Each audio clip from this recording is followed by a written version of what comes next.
నేటి క్రైస్తవ్య ప్రపంచంలో కొద్దిమంది వారు ఏర్పాటు చేసుకునే కార్యక్రమాలు, పుట్టినరోజు ప్రార్థనలు కానివ్వండి, వివాహ మహోత్సవాలు కానివ్వండి, మరి వారి ఇంటిలో ఏ కార్యక్రమం అయినా కానివ్వండి, ప్రార్థనతో దాన్ని ప్రారంభించుకుంటున్నారు.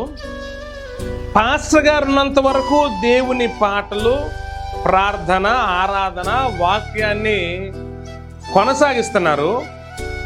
ఫంక్షన్ అంతా అయిపోతుంది, వారు ఏర్పాటు చేసుకున్న పెళ్లిలో కావచ్చు, మరి ఇంకొక కార్యక్రమంలో కావచ్చు, లోక సంబంధమైన పాటలను తీసుకొస్తున్నారు, డ్యాన్సులు వేసుకుంటున్నారు, మద్యపానానికి అవకాశాన్ని ఇస్తున్నారు, చిల్లరగా అల్లరిగా వారి ప్రవర్తనలు మారిపోతున్నాయి.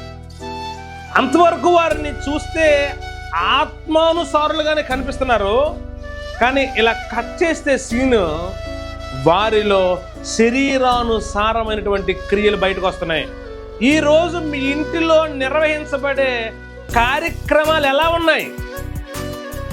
చాలా మంది కుటుంబాలలో ఈ దరిద్రత కలిగి వారు ఉన్నారండి. దానికి వారు సిగ్గుపడక అలా వారు నిర్వహించే ఆ లోక సంబంధమైన కార్యకలాపాలని స్టేటస్ల్లో పెట్టుకోవటం, ఫేస్బుక్లో పెట్టుకోవటం, సోషల్ మీడియాలో అప్లోడ్ చేయటం, అనేక మందికి దానిని చూపించటం, అదొక ఆనందించే క్రియ అని వీరు మురిసిపోవటం జరుగుతూ ఉంది. నిజానికి వాక్యం తెలిసి వాక్యాన్ని అనుసరించే క్రైస్తవుడు ఇలా ఎప్పటికీ ప్రవర్తించడు.